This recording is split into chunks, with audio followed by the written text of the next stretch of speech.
There is no doubt that many who buy the eagerly anticipated Honda Civic Type R when it arrives in Australia this October will want it for the performance. After all, with 228 kilowatts of power from its 2.0-liter turbocharged engine, what was once a sensible family hatch has been turned into something of a fire-breathing monster. Honda claims it'll hit 100 km/h from standstill in just 5.7 seconds, and after driving it for a day there's little reason for disbelief because it goes, and goes hard. Just as many will be attracted to the outrageous styling because you'd better believe it. Despite all the pictures and motor show appearances seen so far, nothing can prepare even the temporary custodian for the Type R in the flesh.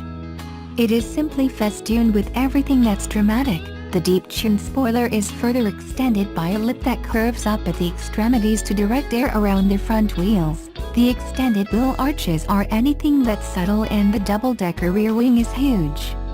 Everywhere you look there are vents, scoops, winglets and mysterious bumps to direct airflow and manage cooling, and the result is a car that will never go unnoticed. Beautiful it isn't. Hysterically over the top it definitely is.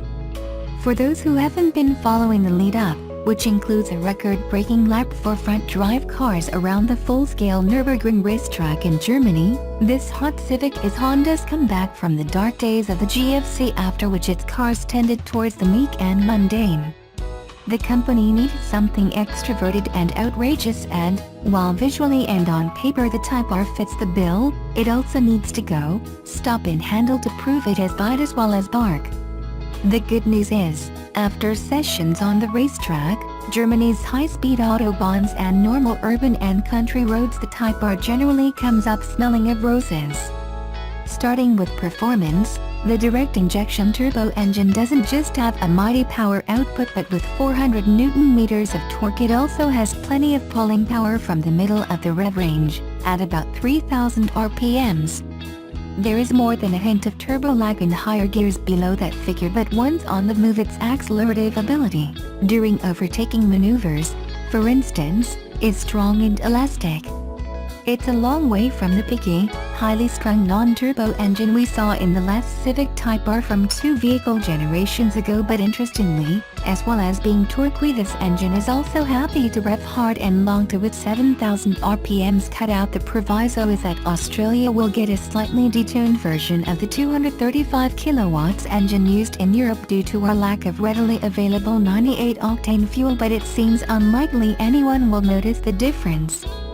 Honda claims that 0 to 100 km/h time will be identical. The Type R comes with a 6-speed manual gearbox and no automatic option. Honda says that's because changing gears yourself is the true enthusiast's choice, although it leaves those with an auto-only license out in the cold. Regardless, the shift itself is positive and quick, and the simple, spherical machined alloy gear knob a gem, and the auto-rev function for down changes works perfectly. Forget about the heel and toe technique to flip the throttle to match engine revs before engaging a lower gear, it all happens for you. The engine definitely has an exhaust note which is roary but not always entirely pleasant.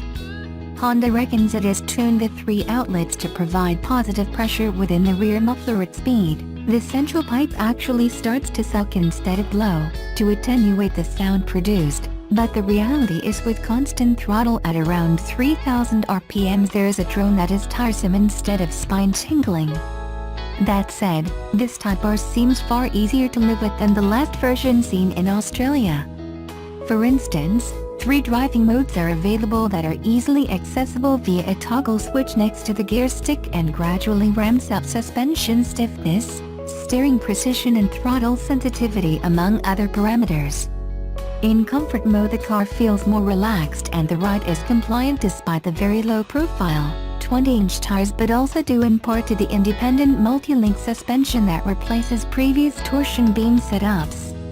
It's not a quiet car, the engine note is ever present, and all those air add-ons produce plenty of wind noise as speed build, but the torquey engine, easy shifting gearbox, not to mention surprising comfort from aggressively sporty-looking seats, add up to a car that's nice to drive quietly through the suburbs. Crank the selector through sport mode, which is actually the default setting on startup, through to R+, and the Type R is ready for the racetrack. Apart from the available performance, which is huge and able to launch the car in never-ending streams of acceleration even in the higher gears, the Type R is surprisingly benign on the track. The steering is well-weighted and direct and the handling tends towards gentle understeer. 63% of the weight is over the front wheels, but the main thing is there are no surprises or twitching is apart, perhaps, from some squirming under the kind of braking you'd hope to never see on public roads. Like the standard Civic it is based on, the wheelbase is longer than before at 2600mm, so there's stability to go with the stiffness. The rear end seems particularly well glued to the road, and overall, as a track day car, it's likely to inspire confidence to go quickly. The elephant in the Type R's room is that unlike some rivals, it's channeling lots of power through its front wheels and not all four. First impressions are it copes quite well in that torque steer. The effect of the driven wheel's torque output feeding back through the steering is well controlled to non-existent, but the final word on that should wait until it's driven on familiar, possibly damp, Australian urban roads. Overall then, in the Type R you have a car with plenty of raw appeal and not a small amount of ability when it comes to straight-line speed, cornering prowess and even comfort, but still possesses enough raw edges to let the driver know it deserves the red H badge that adorns the bonnet.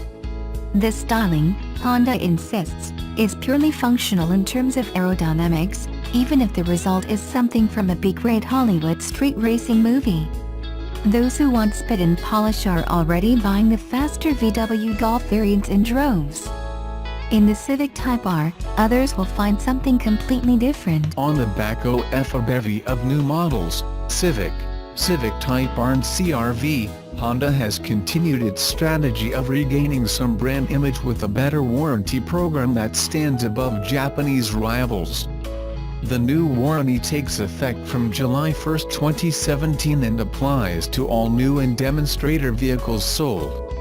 The warranty has increased from 3 years / 100,000 kilometers to 5 years unlimited kilometers, although Honda Australia's commercial vehicle warranty covers a limited 5 years / 140,000 km.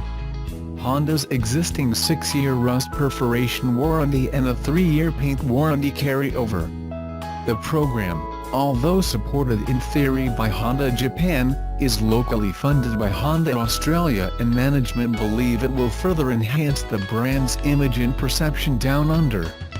Customer and Communications Manager, Scott McGregor said the move, in conjunction with a strong new model lineup, will regain some of Honda's mojo. "We're getting our mojo back," he said during a conference call. "We see it as an important part of our brand evolution, and especially to younger customers who are new to the Honda brand. Given our history of quality and reliability, this is something we can stand up behind compared to our Japanese competitors." Indeed, the warranty leads the market compared to other Japanese manufacturers who at best offer either 5 years / 100,000 kilometers, Mitsubishi, or 3 years unlimited kilometers, Mazda. However, compared to Korean rivals not far from shore, it only equals Honda and doesn't beat Kia's impressive 7 years unlimited. Honda Australia Director, Stephen Collins added that the improved warranty will increase the perceived value of Honda's vehicles. Given the quality of Honda vehicles, they can sometimes be perceived as more expensive, when this is simply not the case.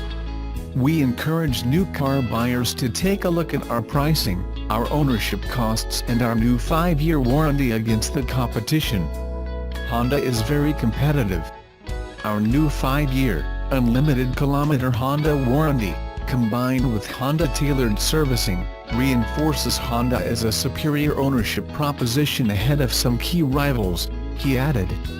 Honda buyers who purchased a vehicle prior to July 1 miss out. However, Collins said that Honda had been running a number of deals to include better warranty during June. "Most of our vehicles in June had offers and had extended warranty anyway. We think we've got to draw a line in the sand somewhere, and July 1 is it," he said.